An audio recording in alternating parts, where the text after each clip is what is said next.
Fala, massa atleticana, torcida do Galo, temos aqui o corte da coletiva do Cuca. Vamos conferir o que o professor falou aí após a grande vitória sobre o Ceará de 1-0 com um golaço de Rony, hein, amigos? 3 pontos mais que importante, 1-0 foi goleada, né? Visto os últimos resultados que o Galo vinha apresentando aí, principalmente no Campeonato Brasileiro. Então, 3 pontos importantíssimos. Vamos conferir aqui a coletiva. Quero deixar os créditos, a Galo TV, link na descrição como créditos. Inscreva-se se você é torcedor do Galão, tá chegando por aqui, ainda não é inscrito. Deixa o seu likezão e vamos embora pra coletiva. Boa noite, Cláudio Rezende da Rádio Tatiaia.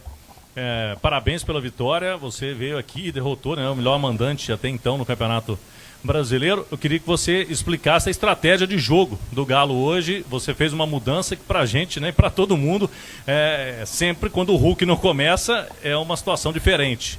Por que daquela estratégia e a entrada dele no intervalo? Sim, boa noite. Eu posso resumir para você de trás para diante. Você acha que a gente jogaria um segundo tempo igual a gente jogou se eu entro como entrei no primeiro tempo, tendo jogado quinta-feira até meia-noite e o adversário com 50 mil pessoas a favor, com 10 dias de trabalho, sem viagem? Então é o risco que o treinador corre. Ninguém tirou o Hulk do time. Nós estrategiamos em ganhar o jogo com ele no segundo tempo. E isso foi conversado com o jogador. Nós não podíamos perder no primeiro tempo. Porque a gente tinha que equilibrar as condições físicas para no segundo tempo ganhar. E aí a gente fez a estratégia, corre esse risco. Lógico que eu sei que eu sou criticado, porque entra só com um atacante e não tem ambição de ganhar, está com 3 zagueiros, enfim. Mas o resultado fala por si. E nós vencemos. Isso que é o mais importante, e eu acho que a estratégia foi perfeita. Lógico que é muito arriscado deixar um grande ídolo, uma referência tão grande como o Hulk fora, mas não foi por opção técnica, e sim por estratégia. Hoje era assim que a gente planejou e deu certo. Agora na sequência é diferente. Boa noite, Cuca, Breno Galante. Eu queria que você falasse qual a importância nesse momento para essa vitória, para o Atlético, e nesse pouco tempo de um jogo para o outro. O que você acha que foi predominante para você conseguir sair daqui com a vitória? Você vê, a gente teve um fracasso aí na quinta-feira, que as coisas não deram certo, 2 gols anulados ali, um pênalti assim, e a gente tem que estar provando todo dia, né? Se você hoje aqui não levanta a guarda e perde o jogo, é a crise anunciada, né? Time grande é assim. E nós fomos valentes, competimos até o fim, acabamos o jogo de igual para igual fisicamente com o adversário, com todos os fatores que eu falei, e não sofremos grandes sustos, né? Uma bola cabeceada que o Everson espalmou na trave no primeiro tempo, mas no segundo a gente controlou bem. É um jogo mais de inteligência, mais de posse de bola, não foram muitas situações de gol, mas como tinha que ser. Professor, boa noite. O Alisson aqui à sua esquerda. O Alisson TV Editora Dinâmica. Você falava um pouquinho sobre essa questão dos 3 zagueiros. Hoje você fez uma variação, né, utilizando sem a bola o Rubens com total liberdade para atacar. Com a bola, o Júnior Alonso fazia o lado esquerdo mais sustentando para trazer um equilíbrio. No centro do campo, você liberou um pouquinho o Patrick, sustentou o Alan Franco para trazer esse equilíbrio. Fala um pouquinho sobre essa estratégia envolvendo os 3 zagueiros e também essa personalidade, sem a habilidade para marcar e com a bola a personalidade para atacar. Fala um pouquinho sobre isso, por favor. Que legal. Como é que é teu nome? Wallace. Que legal, tua visão tática. Bacana mesmo, é difícil ter assim. Foi exatamente isso que foi planejado. Uma saída de jogo com 3 zagueiros para jogar, com os alas espetados, Natanael e Rubens, e com 2 meias, o Scarpa e o Igor Gomes com 2 volantes, exatamente.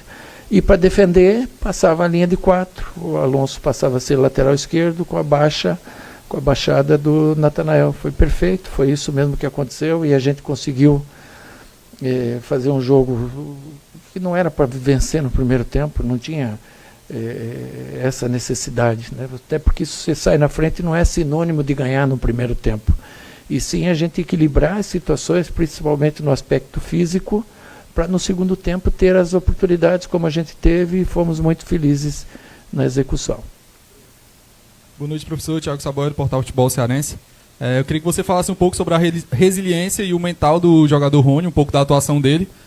Pouco antes dele fazer o gol, ele tinha tentado um voleio, né? E fez um golaço, né, hoje.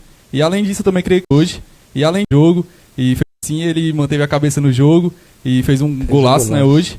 E além disso, eu também queria que você falasse sobre como a dificuldade de jogar contra a equipe do Ceará no estádio com 50 mil pessoas. O Rony, ele jogou de centroavante, primeira parte, né?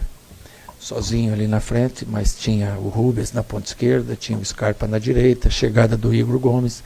Não era um time de velocidade, sim um time de controle de bola. Foi o que a gente planejou.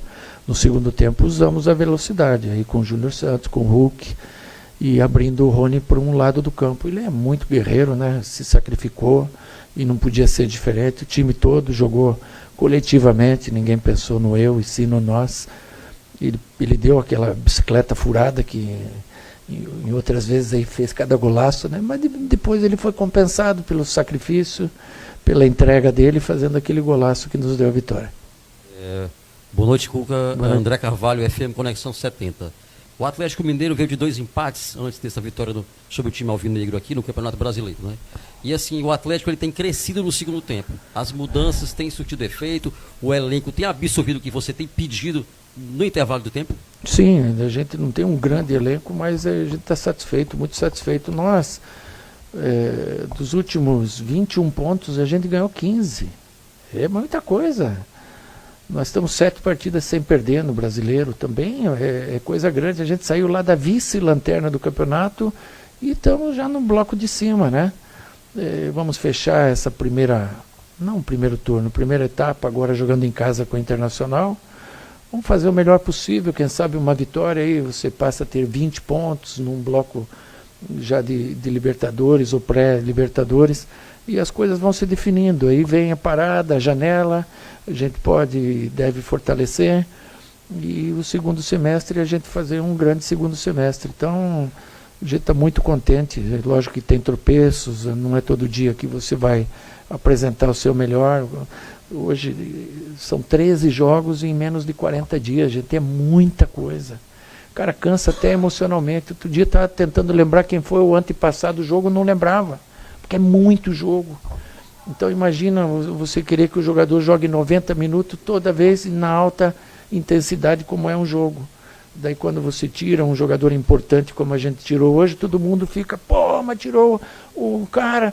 Mas tirou para pôr na hora certa, para ele estar inteiro na hora certa, deu uma bola na trave, ajudou, jogou muito bem. De repente, se a gente inicia jogando assim, você não faz o segundo tempo que fez e não ganha o jogo. Não sei, né? Pode ser que ganhasse, mas acho que seria mais difícil porque o adversário estava mais inteiro, com mais saúde na parte física. Cuca, você falou que foi conversado, né? Mas a gente sabe que o Hulk gosta de jogar todo jogo. Como que vem sendo essa conversa com ele? Porque no último jogo até foi perguntado para ele por que ele não está batendo falta. Depois que o Hulk teve algumas lesões, teve algum problema esse ano, a gente não está vendo ele 100% fisicamente, até pelo esse número de jogos aí também, né? Claro. E como que é isso aí? Convenceu o Hulk? Falar, ó, melhor você ficar aqui para entrar no segundo tempo. Não, a gente é honesto, é franco, né? Eu chamei ele sexta-feira, conversei com ele, mostrei a equipe que ia jogar, mostrei o plano de jogo e falei que ele ia ser fundamental na segunda parte do jogo. Eu tinha certeza disso. Eu achava que ele ia fazer um gol, ela deu no travessão. Eu falei, pode confiar em mim, vamos fazer assim. Agora acabou, eu falei, lógico que não gosta, fica puto, cara, mas faz parte, o importante é ganhar. Ô, Cuca, antes do jogo contra o Internacional, agora você tem uma folga aí de umas semanas, né? Como é que vai ser o planejamento disso? Os jogadores descanso? O que você pensa de trabalhar mais visando esse jogo do Internacional? E você pode ter o Dudu, né? 10 dias que a gente para, segunda e terça, porque a gente vai viajar, vamos chegar lá às 5, 6 da manhã, vamos descansar segunda e terça, quarta trabalha. Pretendo fazer um jogo treino lá na arena, para alguns jogadores que ainda não conhecem o gramado, eles poderem se adaptar um pouquinho, mas para quem não está jogando, isso lá no sábado já está programado. Não sei o que o pessoal vai fazer, deixar entrar alguém ou não, daí não é comigo, mas a ideia é essa, dar um pouco de jogo para quem não está jogando, inclusive para o Dudu também. Valeu, gente. Obrigado. Boa noite. Tá aí, rapaziada, o Cuca revelando a sua estratégia para a partida, né, que foi deixar aí o Hulk mais fresco pro segundo tempo para apertar aí o Ceará e conseguir a vitória, e deu certo a estratégia, né? Não jogou futebol bonito, não jogou aquilo que a gente espera que o Galo tem que jogar e pode jogar, ainda tá muito abaixo do que a gente espera, mas de momento os 3 pontos caiu como uma luva. Vou te falar que não tava tão confiante na vitória não, achava que o Galo ia ficar no 0-0, mas a estratégia deu certo e o Galão saiu com os 3 pontos. Vamos dar uma olhada aqui na tabela de classificação. E olha a tabela de classificação aí, massa atleticana. 17 pontos tem o nosso Galão na 8ª colocação. A mesma pontuação aqui do Mirassol com 17. Acima temos o Bahia com 18. Fluminense, né, tá ganhando a partida de momento, né? No momento tá indo para 20 pontos. Palmeiras, galera, incrivelmente tá perdendo pro Cruzeiro. Provavelmente aí essa vitória vai se confirmar aí pro Cruzeiro. Meus amigos, Palmeiras que então era líder, tá com essa queda que agora deu uma distanciada, ó, pra você ver, do G4 aqui o Galo tá a 5 pontos, pra você ver que, né, a distância não tá tão grande assim, né? Então, para o líder, que é o Flamengo, a gente tá aí com 7 pontos de desvantagem, né? Então, se a gente tivesse ganhado, cara, do Corinthians, a gente, né, iria a 19 pontos e a gente estaria aqui na 6ª colocação, um pontinho atrás aqui do G5, né? Então, aquele empate contra o Corinthians foi amargo, hein, amigos? Tomara que não falta esses pontos aí no final da temporada. Quem sabe o Galo ainda não chega brigando aí, né? Quem sabe o Galo não faça uma janela boa, acerta umas contratações, o time não volta a jogar. De momento não dá pra sonhar com o título não, viu, rapaziada? Infelizmente, o futebol apresentado, a gente ganhou essa partida do Ceará, mas pouco produtivo, um gol na individualidade do Rony ali, o Galo tava criando muito pouco, o time do Ceará também não tava agredindo muito o Galo, então foi um golaço que o Rony tirou ali da cartola, que garantiu os 3 pontos, mas se o Galo quiser sonhar com algo mais nessa tabela, tem que melhorar bastante o futebol aí. Infelizmente perdemos o Lianco por expulsão, não vai jogar o jogo contra o Internacional, o nosso melhor zagueiro vai ficar fora, baixa importante aí, vamos torcer para que, quem sabe lá, até lá, o Arana não volte, hein? Seria um sonho, pelo menos dar uma reforçada ali na lateral e trazer o Rubens pro meio. Quem sabe? É isso aí, massa. Vou ficando por aqui.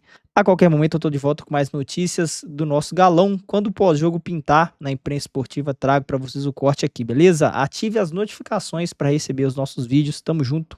Fui.